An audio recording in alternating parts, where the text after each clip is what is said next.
Guys এখন আমি যাবো হাঁক দিয়ে, আমার জোরে হাগু পেয়েছে তো।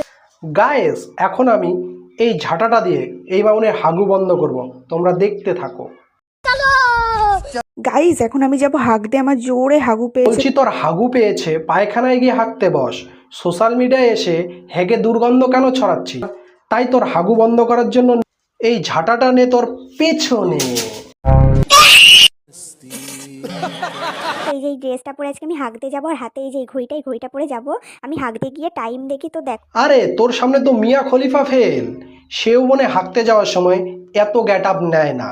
নিঃসন্দেহে তুই ঠিক কথা বলেছিস। আমি বেশি মেকআপ করতে পারিনি কারণ আমার জোরে হাগু পেয়ে গেছে। মেকআপ তুপে আর কি ঘন্টা হবে, কালো জিনিসগুলো কি সাদা হবে? কি বলতে চাও তুমি? আরে কাকু আমি বলতে চেয়েছি পায়খানার ভিতরে হাঁকতে বসলে তো অন্ধকার দেখা যাবে, সবকিছু কালোই হবে না। কি যে চিন্তা ভাবনা আপনাদের, ছি। আর এই ড্রেসটা পরে আমায় কেমন লাগছে একটু বলো। এই ড্রেসে তোকে লাগছে পুরো। এই যে এই মগটা নিয়ে আমি যাব হাঁক দিয়ে। আরে বাবা এ তো যে সেই মগ না, এ তো জনি সিং এর পায়খানার মগ। জনি সিং এর সঙ্গে তোমার আছে নাকি মানে বন্ধুত্বের সম্পর্ক, তাই হয়তো ওই মগটা গিফট করেছে তোমাকে পায়খানায় নিয়ে যাওয়ার জন্য।